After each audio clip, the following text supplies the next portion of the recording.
Misfits, people ask me all the time about tools that I use in my life and business to maximize my success. I usually start by telling them one of my most powerful tools is my morning habits. And of course, they look at me somewhat confused. I then explain how important it is for me to center myself and how I begin my day and plan for my success. It's critical to consistent high performance. And it doesn't take me long, about 5 or 10 minutes, because I use a great resource called the 5-Minute Journal. The 5-Minute Journal is the simplest, most effective way I've ever found to start your day in the right mindset, doing the right things, and set yourself up for success. And it is exactly what it says, a 5-minute exercise you can do each day. Let me ask you, if you could reach your next level in your life and business by spending just 5 minutes of focused time a day, would you do it? I bet you would. And I know it works because I've experienced the power of it. And you can get your 5-minute journal simply by going to www.misfitentrepreneur.com/journal. That's misfitentrepreneur.com/journal. Do what I do. Use this amazing resource to give yourself an edge in your performance and your success. Get your 5-minute journal today.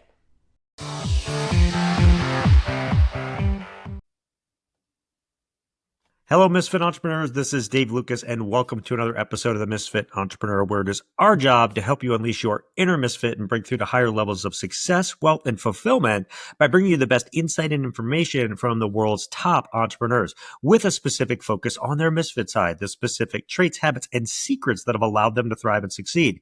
As a reminder, if you are new to watching us on our YouTube channel, hit the subscribe button below. Give this video a like, a comment as well. We do our best to respond to all comments as timely as possible. This week's Misfit Entrepreneur is Russ Morgan.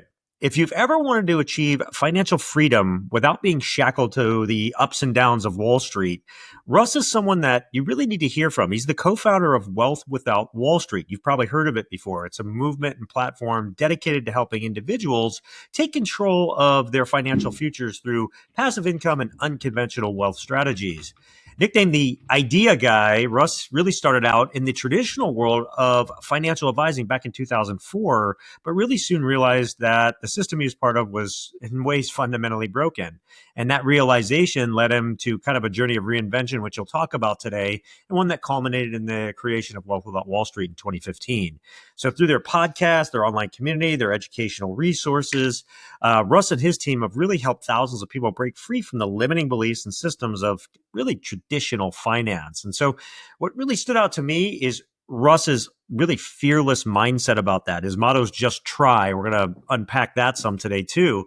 In today's world where so many are overwhelmed with financial stress, he's really proved that there's another path, one that's built on simplicity, control, and true freedom. So I can't wait to have him share all this with you. So Russ, are you ready to unleash your inner misfit?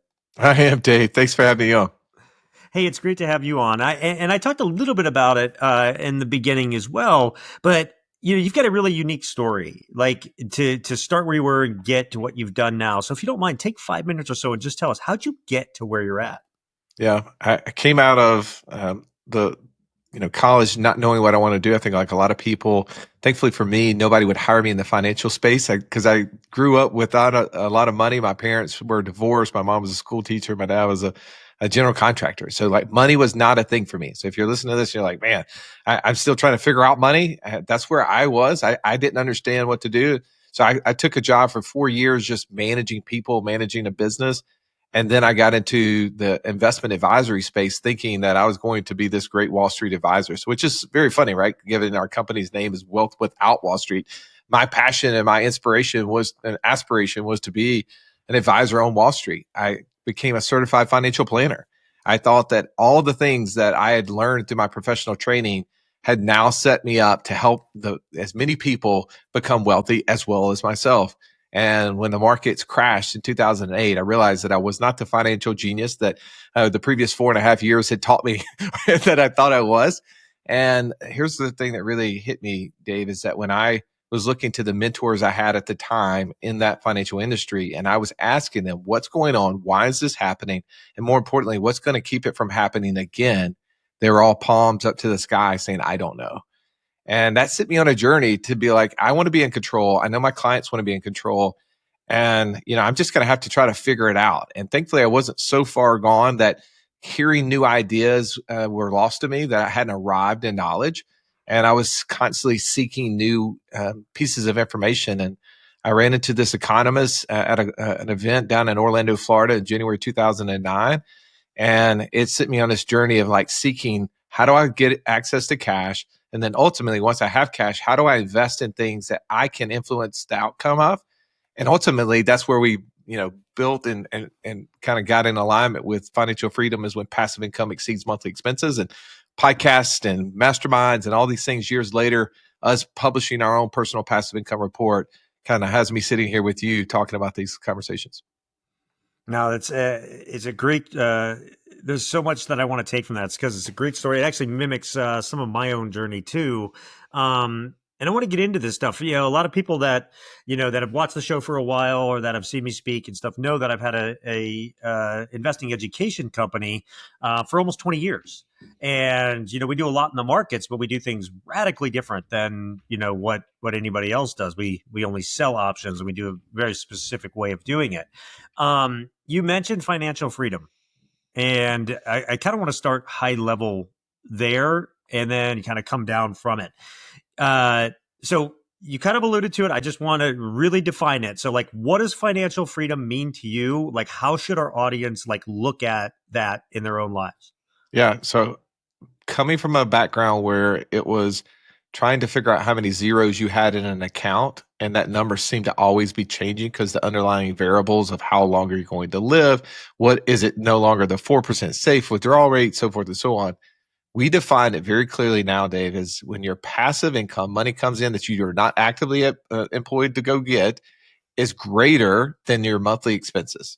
When that number is achieved, then you're financially free, right? That gives you the ability to choose to do with your time what you want to. Now, I don't believe that in retirement personally. I haven't been able to find that in any of my readings of the Bible that Moses went off and retired. So I do believe we're to be called to be in service. And I think that financial freedom gives us the ability to have greater impact in whatever form that is, whether it's in the careers that we've chosen or in new ones that we want to pursue. So it's very cleanly. And if you're, as you're listening right now, if you can just take whatever amount of money you have in passive income, let's just say you had a couple of rental properties, or you had a business that you were, a partner in that, but not working in, it was giving you $1,000 a month, and your monthly expenses were $10,000 a month. You would be 10% of the way to financial freedom. I like that because it's measurable. I know, I believe you do a bunch of running and a very fitness guy. You keep up with how all these, statistics. Well, to me, like, I love to know how close I am to my objective, and that's why I love that definition. No, that's a great definition, and thanks for kind of crystallizing it too. And it leads really to, all right. So people hear passive income, right? So, like, what does that really mean, right? I know you have the PIOS, right? Passive income operating system. So, like, break that down. Explain kind of why it's a game changer. Explain like what are the elements of it. If you're not putting your money in the markets, like where are you putting it? Like, take us through all this. Yeah. So the concept, I'm looking behind you. You got this great picture of this mountain, and I think a lot of times people would say that trying to become financially free, in my definition of having more passive income than monthly expenses, would be like climbing that mountain behind you. And the pinnacle, right? Getting to the summit would be when you achieve that point. Well, we break it down into 3 steps. We say, well, first step is to get you to base camp, right? Like, you've got to get to a position. You got to have the tools prepared so that you can then ascend upwards. Well, for most people, the biggest obstacle keeping them from becoming financially free is lack of access to cash. They've been taught to put their money in traps, right? Like, this is the common conversation I have with people who have qualified plans, whether it's IRAs, 401ks, whatever it may be. Maybe it is the markets that they can't touch because of fear of missing out when it's going up. I don't want to sell it because I don't want to miss the next up, or when it's down, I don't want to lock in the loss.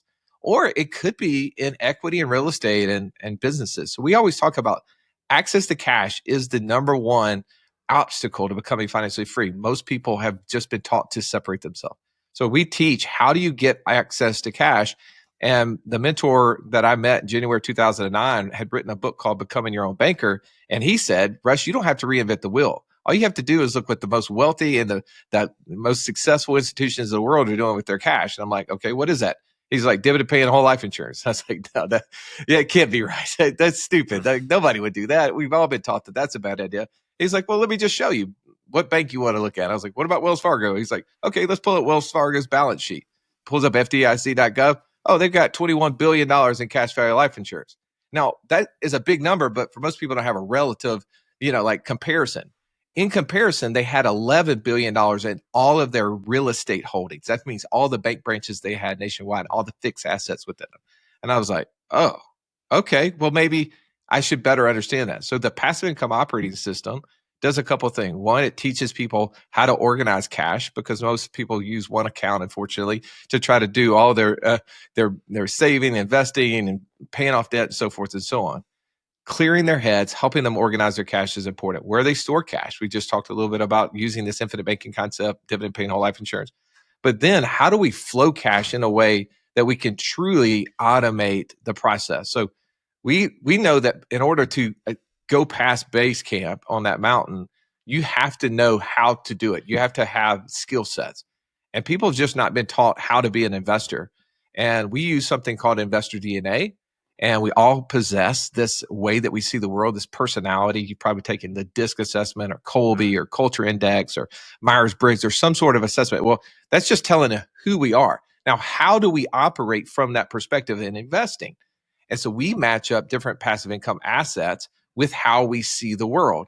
And it allows people to reduce down to the world of 100,000 options of investing to a couple that really align with who they are.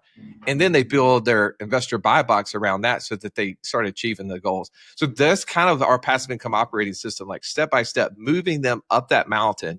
So ultimately, when they're kind of getting ready to ascend, they're really in a very small group of people who are pushing them to a point that they didn't know. And I know that being an athlete, that is that, a coach's job is to get more out of you than you ever expected that you could get out of yourself. And so that third step is being in the room with people where your daily aspirations are their daily accomplishments. So let's take it a step further and break it down. Now you've kind of given the overview of it. Take us through each of those elements. Give us the specifics. Like, we've had people on talk about infinite banking before, but talk about how you see it and how it works. And, give an example, like somebody sitting out there, how they could start today, getting that going for themselves. And then obviously the other elements too, go through, some of the specifics on like, how do you separate your bank accounts and why you should and stuff. Yeah. Take us. I love that. So the first exposure I had to this, my wife was a dentist. She had started her dental practice in December of 2008, right? Great time to start a business. And she took out a $750,000 loan from Bank of America in order to be able to do the whole outfitting of her dental office. My father-in-law at the same time was sitting on 7 figures of cash because as his advisor, I'd sold all the stock through stop losses in 2007 and 2008. And we were both kind of, terrified of where to go back and invest. So one of the first things I did using this concept of the becoming your own banker infinite banking strategy is my father-in-law actually took over the bank loan of my wife's dental practice. Immediately, she started paying him $7,000 a month back in cash flow. He used that cash flow to actually buy an insurance policy on my wife's life. And that cash value inside that insurance policy started accumulating. And so then whenever she needed another loan because she wanted to add at a different room in the office, he just lent her the cash. Then he used that same money that was coming in and he went and did some real estate syndications and other investments. So that's a very first use case that I ever had.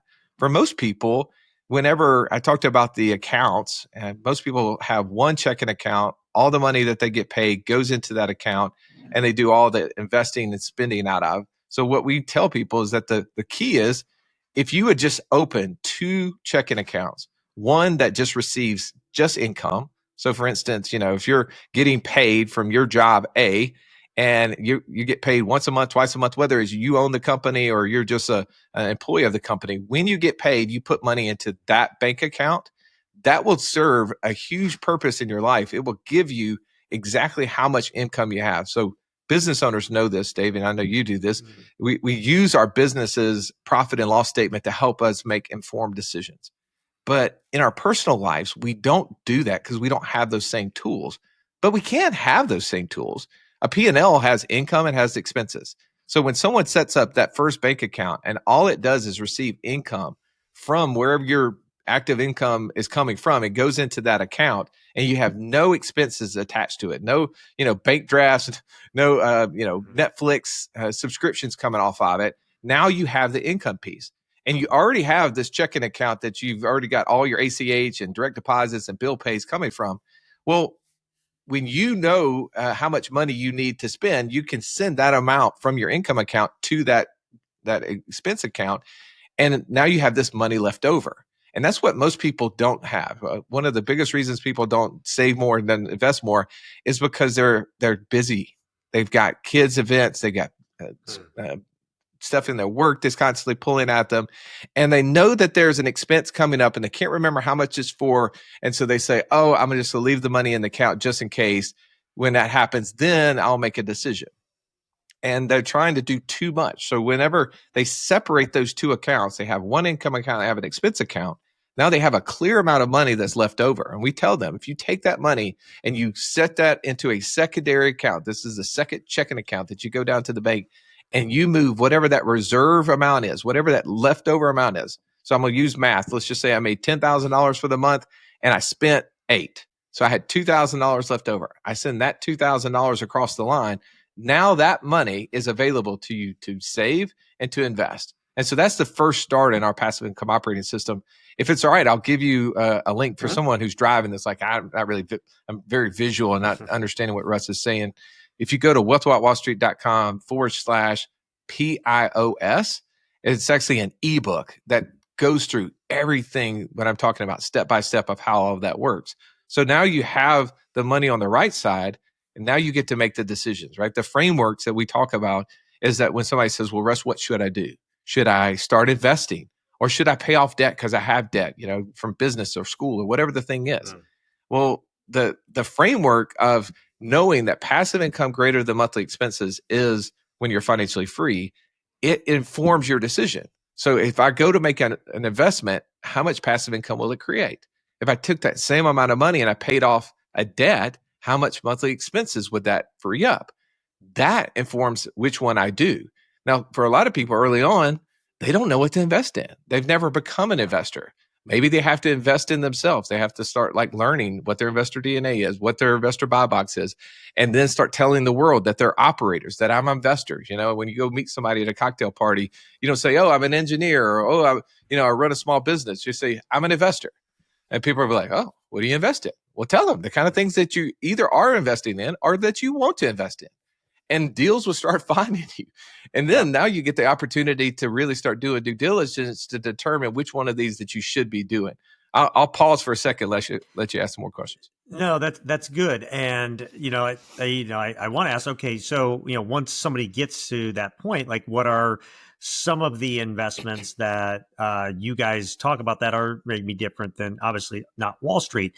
And to that point, I guess it's a two sides to the coin in that answer, because the other thought in my mind is you talking about defined benefit plans, maybe not the best type of investment, right? 401ks, IRAs, things like that. And actually, there's a lot of evidence that the 401k is actually not the greatest opportunity for most people, right? And I won't get into that today, but we could do a whole episode on that. There's books written on it. But what is, aside from the types of investments that you guys focus on, what are the other biggest misconceptions that people have about Wall Street or traditional financial planning that they need to get over, or they need to realize so that they can do these things? Yeah, I would say the biggest is that you're not smart enough, right? Oh, I was not professionally trained. I wasn't an investment advisor. I'm really good at, being a surgeon, or I'm very good at, running my small business. I'm a mom, whatever the thing is for you, and you say, oh, I'm just not smart enough. I don't believe that that's true, right? Because whatever you're doing, you're probably doing at a very high level, and that would translate to money as well. Also, believing that someone else cares more about your money than you do. When people invest in Wall Street, I always say, if you're going to go that path, let me give you the best advice. You just say, I want to invest exactly where you invest. And when you move your money, I want you to move mine too. Because I can tell you, they will watch their money. They won't watch yours. They can't. There's too many accounts. right? Their job is to accumulate, assets under management. They don't have the ability to do that. So the thought is that somebody else is watching it. That's not true. You're watching it, but you just don't know what to do. So, in business, we're taught as managers that we need to inspect what we expect. Well, why would that not be true with our money? Why would we not be smart enough to understand what our money is doing and what do we expect it to do? So we need to be informed enough to ask good questions. I don't necessarily want people to like become the full on fund managers for themselves, right? They probably do things that maybe are a higher value than that at different times, but they need to understand it. Like I just was with our family office this past week. We were teaching people that are making $1 million to $10 million a year how to read their own tax return. We don't want them to do their own taxes. But if you don't even understand your own stuff and can communicate it to your own advisors, how do you know it's right? And I think that that's a big misconception, is that I have to be hands off with it. Or if I'm not going to invest in Wall Street, I'm going to invest off Wall Street, then I'm just going to give it to them. Like then that's going to work for me. No, that, you can lose money in both places. You have to become a better investor. And if you don't, you'll probably end up being frustrated by either the lack of returns or potential losses and not getting to, feel in that you're left behind or you're not where you wish you would be. Now that's makes a lot of sense. And so, with that as the backdrop, then, what are some of the different types of investments that you focus on the Wealth Without Wall Street side, besides obviously the infinite banking? Yeah, well, I'll give this, disclosure. One, what I invest in should have no bearing of whether you should invest in it, right? Because my investor DNA and my investor buy box most likely is different than yours. The resources I have, the networks I have, all of that creates a different way I look and think about money. But every single month, Dave, my business partner and I, going back to July of 2020, have published both on our podcast and our YouTube page exactly what we're investing in and exactly what our monthly passive income is. So for the year 2024, we averaged a little over $50,000 a month in passive income from a number of different places. Some highlights on that list. One that I love is a guy I met probably in 2019. His name is Mark Podolsky. He runs a company called the Land Geek, and he taught me how to buy and sell raw land, vacant land. We buy little small tracts of land in the West, somewhere in Colorado, Utah, New Mexico. I mean, and I'm talking about not nice places, not something that you would want to probably build your house on. This is like nothing but dirt and some like tumbleweeds on it. And we turn around and sell it to people who can't pay cash for it, but will pay, maybe $1,000 down and a couple $100 a month for the next, 40 to 50 months. And we've done thousands of those transactions, so much so that we average a little over 30 something $1,000 a month in passive income just specifically from that asset class. Another one that we've done in the past is we started a short-term rental business. And we did it a little bit differently than, some people who are down in like vacation markets. We were actually doing it in our city of Birmingham, where we knew that we had business travelers, we had people that came in town for different like school or sporting events. And we started leasing 1, 2, 3, and 4 bedroom condos and apartments, and then putting them on Airbnb. We hired an operator. He ran the whole thing. We scaled that from 0 units, no experience, to over 25 units in a very short period of time. So those are like two of the highlights. But then from there, we've invested in pretty much every syndication that you could think of. Self-storage, mobile home parks, vending machines, e-commerce, private lending. We've even done car sharing, Bitcoin mining funds. I mean, if it's available to invest in, we probably have done it. But as a caveat, I would say most people shouldn't try to do that many things. For us, it's education. No, that makes a lot of sense too. One of my favorites like that is oil and gas. You get a lot of Yeah. tax breaks with that and stuff too. So, but those are great examples just to get the, if you're watching, just kind of or listening, getting your wheels turning and stuff. As Russ said, it's about education, right? Like anything, most people they don't take 20 minutes to read up on any of the stuff that he just talked about and learn more about it, right? And those that do, that's the ones that that really get ahead and everything. Knowledge truly is power if you use it that way. And in fact, it's a great segue. I want to take just a 1 minute break because I want to come back and I want to talk more about like common mistakes people make in generating passive income, but also to talk about your just entrepreneur journey itself a little bit more. So we'll do that and we'll be right back. Misfit Entrepreneurs, I want to tell you about an amazing resource that will have tremendous impact on your business and your revenue. I have used this solution in multiple businesses and it has made an incredible difference. Let me start by asking you something. Do you know how much it costs your business when just one salesperson doesn't step up to deliver? Do you really know? The cost can easily exceed 6 figures for just one bad hire, not just from the time, effort, and resources in hiring them, but from the lost business and downtime as well, as you have to go find a new salesperson and everything surrounding that. And the last thing any growing business can afford is to have a failed hire, especially in sales, the revenue driver for the company. But what if there was a way to know someone checked all the boxes of a great sales hunter and closer before you ever hired them? That's the solution that I found from a company called Sales Drive. They have created a solution called Drive Test. It's a powerful hiring tool that separates high-performance salespeople from pretenders by measuring the most critical personality trait needed for success in sales: drive. Drive is composed of 3 non-teachable traits shared by all top producers: the need for achievement, competitiveness, and optimism. And knowing who has drive before the interview dramatically increases your chances of selecting salespeople who will produce for you while avoiding those costly bad hires. I've used the solution and it works. In fact, it works so well, I've referred them to every company that I work with. And they've created a very special offer so that you can try them for free as well. You can get a free drive test assessment today at www.misfitentrepreneur.com/sales drive. That's misfitentrepreneur.com/sales drive, all one word. Start using the drive test in your hiring and never hire a bad salesperson again. All right, so Russ, I mentioned it before the break. There's obviously, I think people listening to you get it. They understand what passive income is. They understand the types of vehicles they can use to do this. They understand now, kind of how to break up and manage their money a little bit better to help get there for those vehicles. But what are some of the most common mistakes that you see people make when they go out and try to generate passive income?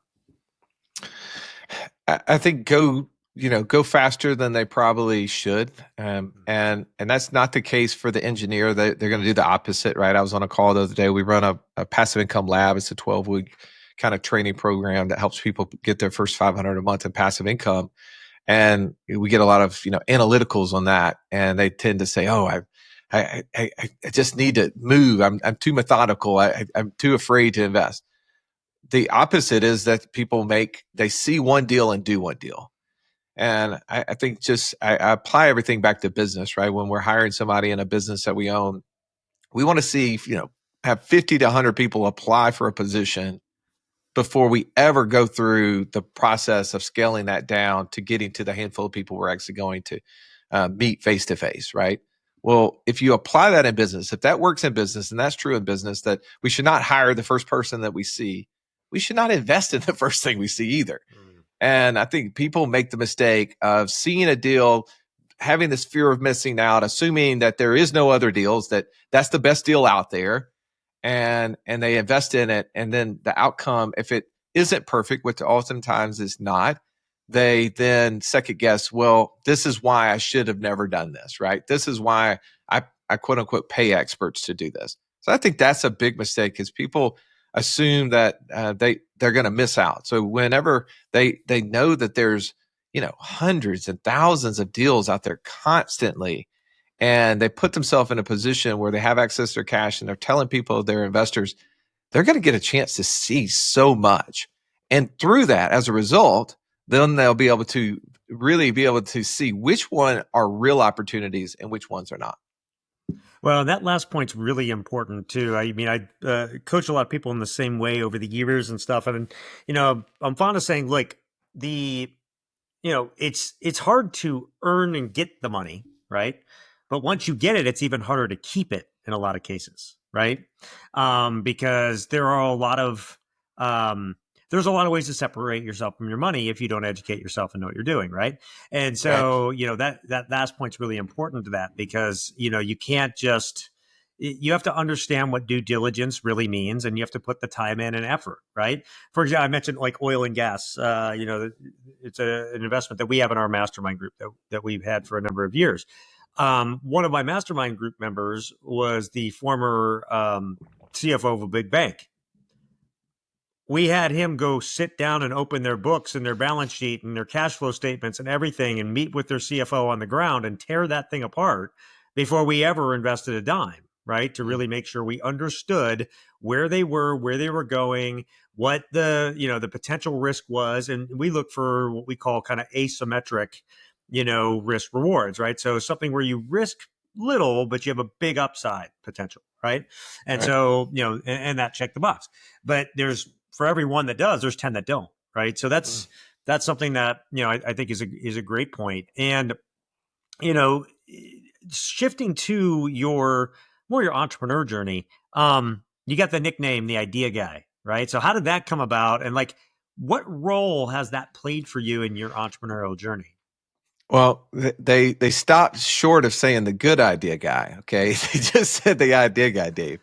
And I I'm not very I don't come up with new ideas, like something that never existed. I don't have like that really high ingenuity, but I love seeing one thing and trying to figure out a way to improve it. And that's really, I think, has served me well in life and business, just to not never settling, but looking for ways to improve and to be willing to learn. And I think that's what sent me, leaving the certified financial planning background away, because I was willing to keep going. And unfortunately, I had to leave the firm in which I was in just because they were kind of still stuck in the past. And I believe that there was a different way.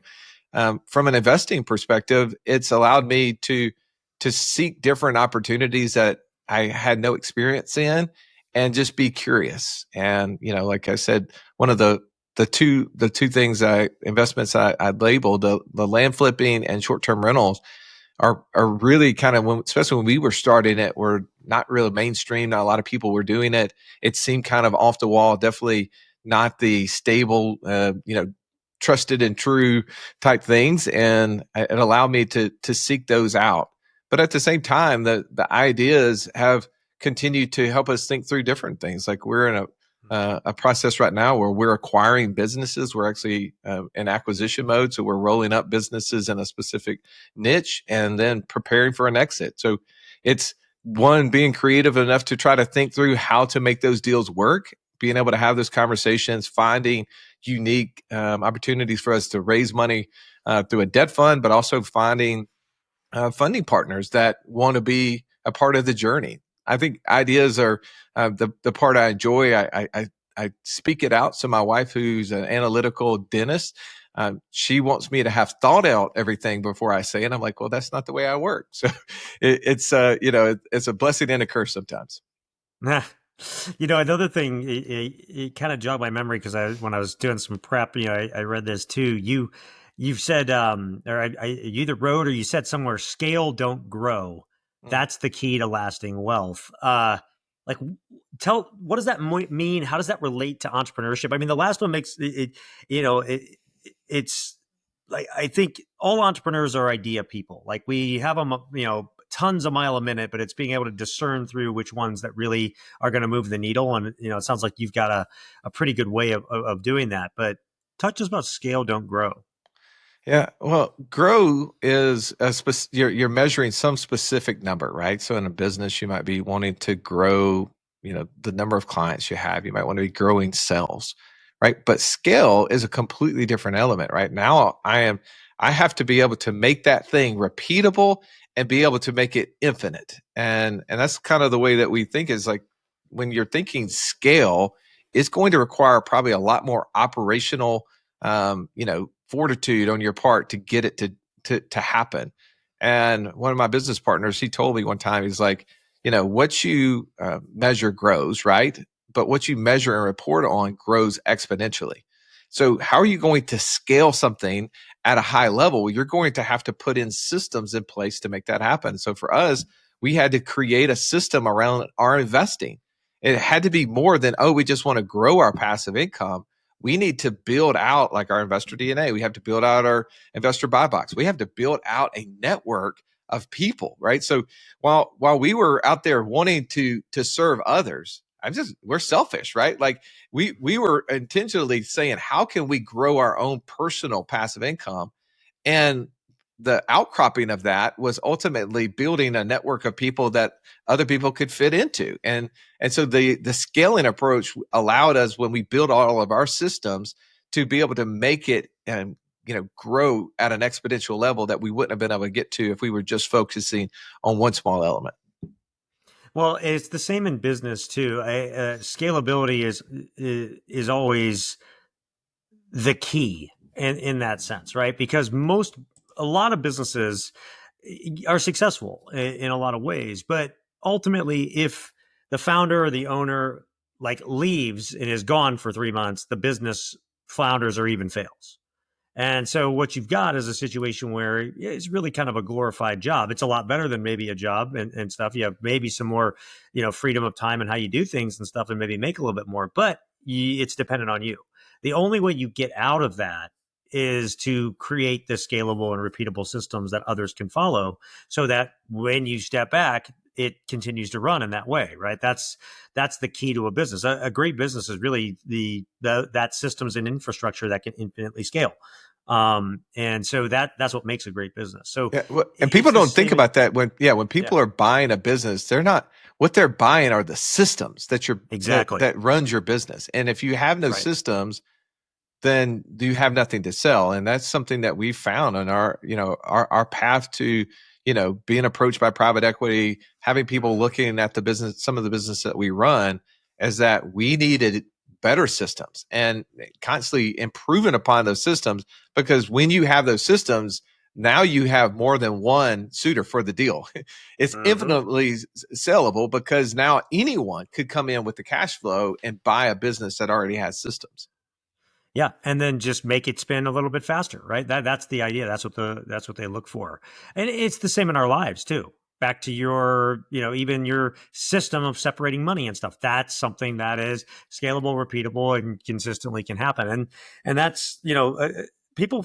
It gets lost in the day to day and the speed of things. We live in such an instant society that most people don't take the time to even stop and think anymore. Strategically at least. And so that's all this is doing that a little bit better. And that's the thing too. I think you'd agree. Like for most of the stuff, you just have to like just a little bit better, like, or just a little bit different, and it can make all the difference. And it's those little things that add up to the big differentiators, like in a business or even in how you approach your finances and everything. Right. Totally. Um, and reminds me, the other thing I started with too with you around entrepreneurship is the motto of just try. So talk about how that shapes your life, how that shapes your business. um, I always think of Yoda. There is no try, only do. So is it just try, or is it just do? So Yeah. Yeah. I think Nike was pretty good on the just do it. Right. So I, I don't, I don't know exactly why I said that at some point. My business partner makes fun of me for saying that, but I'm like, just try. Like the thing about it is, I have 4 kids, and I don't know what they're going to be, good at. I don't know what they're going to love for the rest of their lives, and they don't either. So it's just try, right? Like just try the thing. And when you try something, you get to experience it. And for me, experience it helps me decide gives me an understanding of it, and either allows me to make a quick decision that this is not a fit. So I have a business partner who's like, make quick decisions when you can easily change them, right? Make slow decisions when you cannot, undo them quickly. And there's so many things in our life, I think, that we can try and undo pretty quickly. But so oftentimes people are hesitant and they don't know. And, knowledge is understand as having read something, right? A lot of people have knowledge. Experience is when you've taken that knowledge and you've done something with it. And I believe that trying gives you that experience. It allows you to really understand what what the opportunity is for you. So like for me, and no matter what it is, I want to try first. Now, again, there's limits to I don't try everything, right? So, but there's trying in a healthy way. Yeah, you said something there, and I don't remember the quote, but it's along the lines of like knowledge without action is just entertainment or something like that, right? Because and I've seen this too, and you probably have. There are people that are really great at accumulating knowledge, right? But they never act on anything, and that's the sad part, right? Because you can know everything but never use it to do anything, and a lot of people are like that in today's world with AI and what we have at our fingertips. Honestly, you don't have to communicate as much, not you don't have to accumulate as much knowledge. You just have to start working it and asking it, because the knowledge is already accumulated, in that sense, right? It is a different world. And that's a question I have for you is, how do you see how AI changes things when it comes to finances and wealth building and everything? How are you guys using it in your business? Yeah, I'm constantly trying to use it. I mean, to me, it's a giant first leap, right, for people. Mm-hmm. And I think if you're not using it, you're following behind. I think it's going to create businesses and jobs that we have not even ever considered. It's going to replace certain businesses that have been manual up to this point, that's been forced. I think the people who, I mean, one of my good friends says AI can do everything and nothing all at the same time. Yep. And it's our ability to understand how to use the tool. And so in our business, we use it to, like, I'll take a PPM, right? You take a subscription agreement that has, 50 pages Mm-hmm. sometimes, and dump it in there and Yep. ask it for very specific things. We use it in our mastermind as a tool to go back and basically do analysis off a new deal that we're looking at compared to Mm-hmm. all the experience of analyzing deals for the last 3 years. I mean, there's a lot of opportunity, right? I was looking, I have a lake home, and I was trying to determine if I could put it in an LLC, right? And then if I could even sell it fractionally. Well, instead of going and reading, 10 pages of covenants of a HOA, I just throw it in there and I ask it that question. And I think there's obviously people are using it to read their email and to, write their Right. research papers or whatever. But I think it's far better for us to be able to, give it a job. It comes back with the information in a really short period of time. And then us say, no, I want something different. And you send it back. Now you have, real time speed of being able to do actions and being able to have an attorney at your disposal, being able to have an expert, like I've got people that go on a walk and they have it basically talking to them, motivating them. I mean, there's Mm-hmm. so many different ways to use that tool. Well, I'll tell you what, I mean, just try really relates to that. I mean, you can put stuff through it all day long and come up with stuff and change it and everything else. There's no reason not to be, all over that, right? Yeah. Well, and you Um, probably have heard some like small voices in the background. So my son, who's 12, sitting in my office today with me because my wife is gone, and he's on ChatGPT talking to it. I'm like, yep. buddy, you can't be talking while I'm on the podcast. But that's, I mean, and that's where we are now. Think about just a year from now, several years from now. I mean, it's really gonna be insane. I think I predict that we will see the first $1 billion one man company in the coming Yeah, years, not too distant future. Right. I hope totally. that's one of mine, but it's just everything's there to do it now. Right. So I think we're going to see that. Any other topics or pieces of advice that we didn't cover that you feel is really important for entrepreneurs out there to understand? I mean, there's so much, right? So I would tell you this is that we created a page, wealthwithoutwallstreet.com/misfit. And I try my best to like put all the free resources and all of the tools that we have. We have a free community that has almost 10,000 people in it now, Dave, and people can join that and ask questions. So like the amount of time that we have to do this podcast obviously represent a fraction of the amount of insight and information out there. But I always tell people that information is free. It's implementations where value is. So find the thing and just try it, right? Go do it. Maybe do it in a small way. Take one step, let it build upon it, and get that flywheel spinning. Because truly, if you get to where that passive income number is greater than the monthly expenses number, the amount of impact you can have in the world just is so exponential. Yeah, that's awesome. And we'll link to that. Thank you for sharing that. We'll link to that in the show notes so everybody can find it. Thanks for sharing that. In fact, this is a great point. I want to take just another 1 minute break. I want to come back and we want to talk about your Misfit 3. So we're going to do that. We're going to take one more 1 minute break. We'll be right back. Okay. Before we get into today's Misfit 3, I want to take a minute to talk to you about a free resource available to you from the Misfit Entrepreneur, the Misfit Minute. The Misfit Minute is the free weekly resource packed with useful tips, tricks, and information from the world of Misfit entrepreneurs.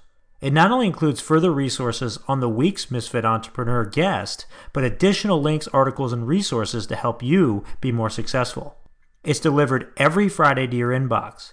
To sign up, all you have to do is go to the homepage at www.misfitentrepreneur.com and you will see the Misfit Minute sign-up page. Don't miss out on this great resource and all it has to help you. Sign up today and look for it this Friday. All right, it's time for Russ's Misfit 3. These are the 3 things that he wants you to take that you could put in your business, your life, make a difference for yourself starting today. And the way that I always frame this to every guest that comes on the show is I say, hey, look, if you could leave this earth tomorrow and if you left this earth tomorrow and you could only leave behind your 3 best pieces of wisdom to the generations that come after you, what would those 3 things be? So, Russ, what are your Misfit 3? Well, I talked about this earlier, but we wrote a book, Wealth Without Wall Street, The 3 Steps to Freedom Through Passive Income. And inside of it, we talked about this concept of learning. And I think too oftentimes we stop learning. So my encouragement to anybody is that they would continue to learn it. And I'll give you an example that we put in the book is like if you took, a bottle cap and you drew a circle around the edge of it, and everything that touched the edge of that little circle represent all the knowledge that you didn't know, and everything within the circle represented your current knowledge. Well, what happens as you start learning and growing? You take the bottle and put it down and draw a circle around it. Your circle got bigger, right? So the amount of knowledge you possess is bigger. But also what ends up happening is you notice that everything that's touching the edge of that circle is even bigger. So knowing that every time you learn something new, you start to learn there's more information. So I just try to teach that to my kids and anyone out there is that we have to be constant learners. If we're not learning, we're falling behind, whether that's using tools like AI or whatever it may be. Another thing that I would say is being in the right rooms. I have only learned the things that I have by being with rooms with people that are at a much higher level than me. One of my buddies likes to say, I know I'm in the right room when I bring an idea to somebody and they put their arm around you and they say, that's a cute idea, Russ. But let me show you what I see. From my perspective, here's what the opportunity looks like.